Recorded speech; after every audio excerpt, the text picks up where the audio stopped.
Hello again. Today we are going to study the male reproductive system. So, in this lesson, we are going to name the main parts of the male reproductive system and the main functions of them. As we said before in the previous lesson, that female ovaries produce eggs or ova, which are the female sex cells, and the male sex cells are called sperm. So here in the picture, we have a female sex cell, one egg or one ovum, and here we have one sperm, which is the male sex cell. Now we are going to differentiate between the male and female sex cells, which are ovum and sperm. So if you focus on the picture, you will find many differences between them. The first thing, focus with the female sex cell. You have to know that the female sex cell is always, or in general, the female sex cells are always bigger than male sex cells. So, the female sex cells are bigger than the male sex cells. But usually, there are many more male gametes than female ones. So, if we are talking about the size, so the size of ovum is bigger than the size of sperm. But if we are looking at the number of the sperm or the ova, we will find that there are many more male gametes than female ones. Okay, so the number of male sex cells much more than the female sex cells. Okay, now if you look at the sperm, you will find that the sperm has a tail. Can you tell me what is the function of the tail? Actually, this tail is very important because the sperm have to travel to reach to the female cells inside the body of the woman. So, because the sperm have to travel to reach the female part or the female cells inside the body of the woman, so we need the tail. So the tail pushes it along. So by using the tail, the sperm can move. So again, the scientific name of the big female sex cell is called an ovum, but the small male sex cells are called sperm. And as we said, that the sperm in general, the sperm have to leave the body of the male to reach onto the egg or ovum in the female's body by moving and lashing their long tails. So how the sperm move from the male body into the female's body? By using the tail. So the tail move and lash to move to the female's body. Okay, here we have this picture shows the relative size of the ovum and the sperm. Here we have the sperm. The sperm is very small and the ovum is bigger than the sperm. If you look at this size in micrometer, here we have 150 micrometer, but the sperm's length is 65 micrometer. So the ovum is much bigger than the sperm.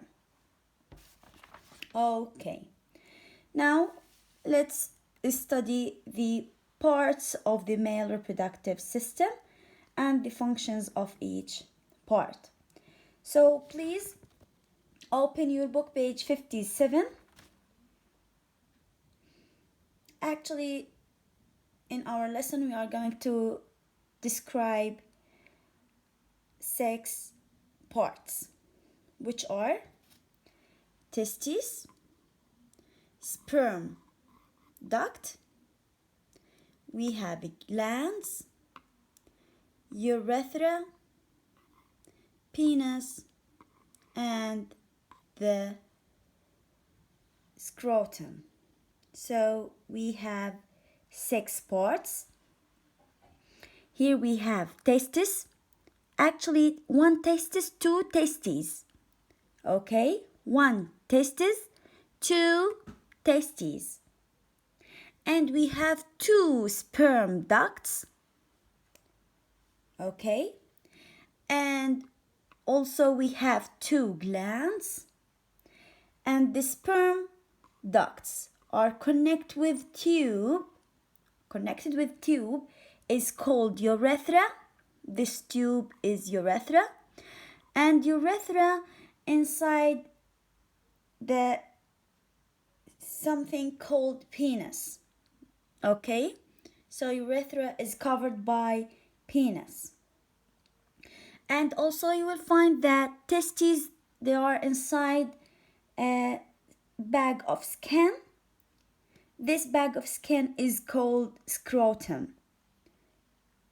Okay, now let's study the function of each part. Let's start with testes, or testes, both. Actually, you have to know that testes make sperm. So the main part which make sperm is called testes. Okay? And also testes make the male sex hormone. So also here inside the testes, the male sex hormone is produced. And those hormones control the change in a boy body at puberty. So again, testes make sperm and also make the male sex hormone. This hormone controls the change in a boy's body at puberty. So if I ask you where the male sex hormone is produced, this hormone produced inside the testes. What is the function of this hormone? This hormone controls the change in a boy's body at puberty. Okay, so we have finished from the first part, which is testes. Now let's go to the second part, which is sperm duct. Actually, sperm duct carries the sperm from the testes into the penis. So, again, sperm duct carries the sperm from the testes to the penis.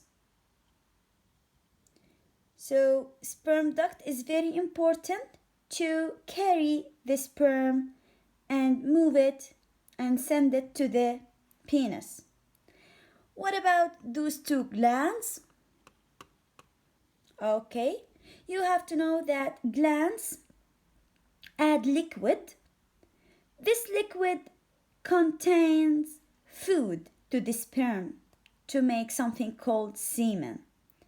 So, those glands produce liquid.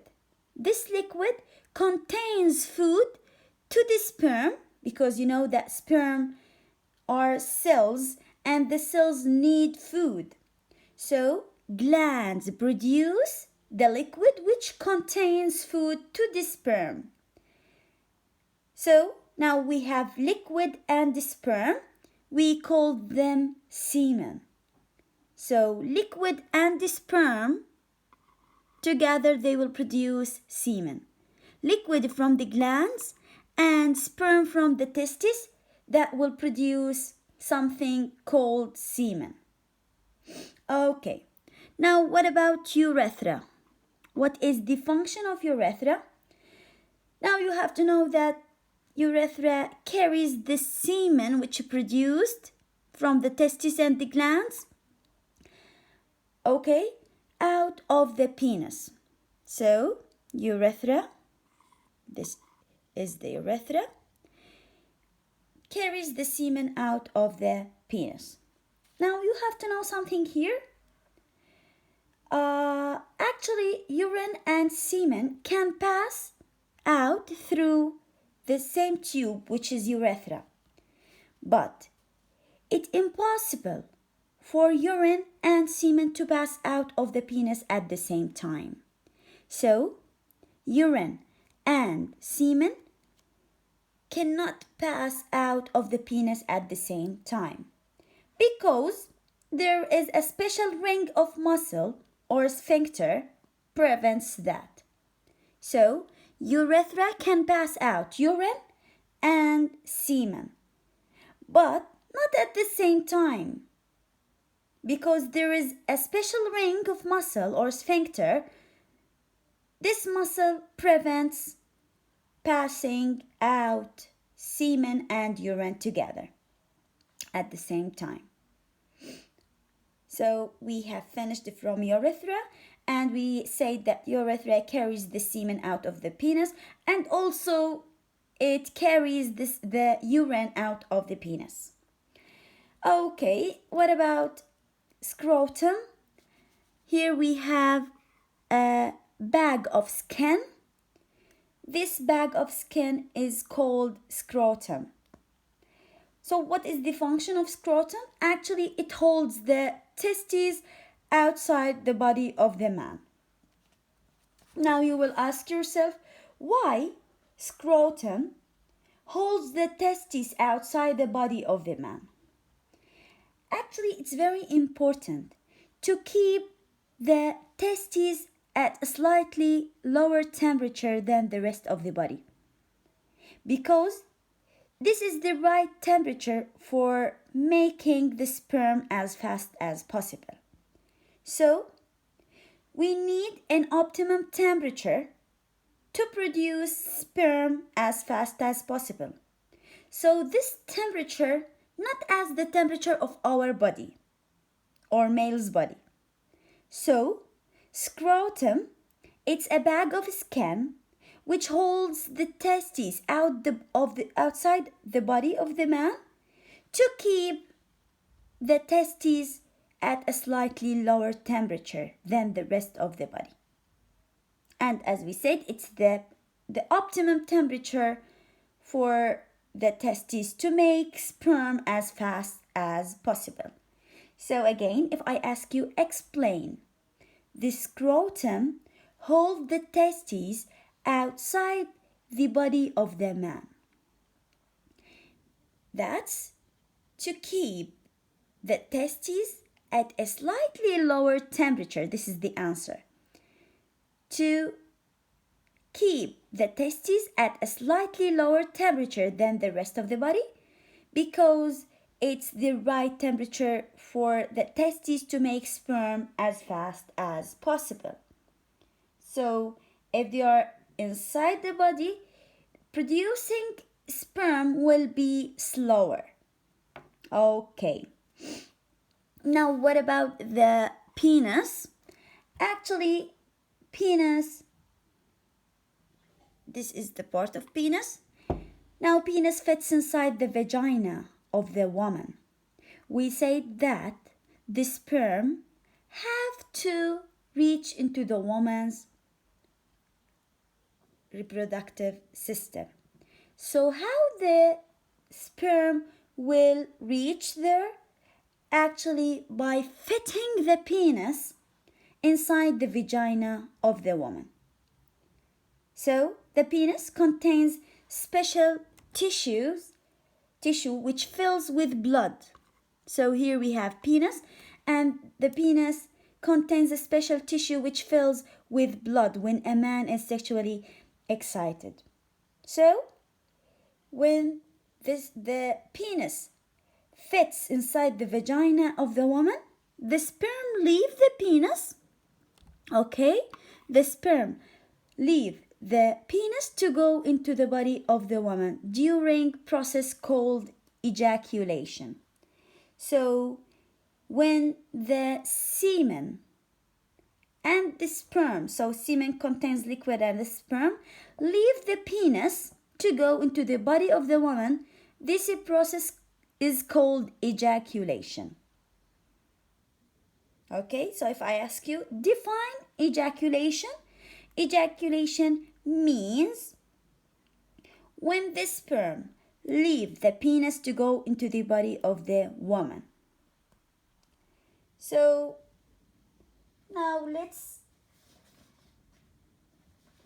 follow the journey of the sperm to reach into the female sex cells to make a new baby. Okay, now as we said, the men have testes and singular testes, which make sperm. Now the sperm inside the testes, the male sex cells. Now those sperm are held in a bag of skin, which called scrotum, as we said. Now the sperm travel up through the sperm ducts from the testes to the urethra through sperm duct. Now the liquid from the glands and the sperm, they will mix together to produce the semen.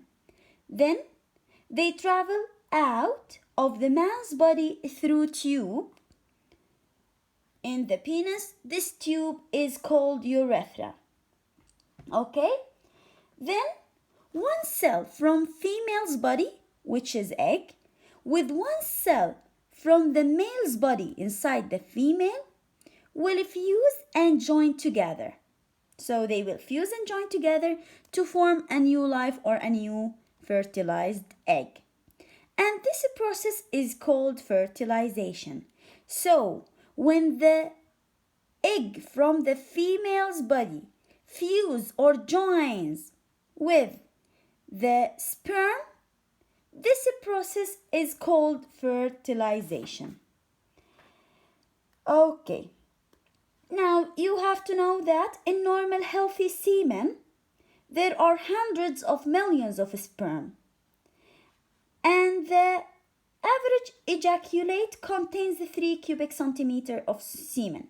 So in one ejaculation, the volume is 3 cubic centimeter of semen. And the semen, the healthy semen, contains hundreds of millions of sperm. So those are the things that you have to know from the male reproductive system. So please study the parts and memorize them and the functions, and try to answer the summary questions, page 57. And good luck.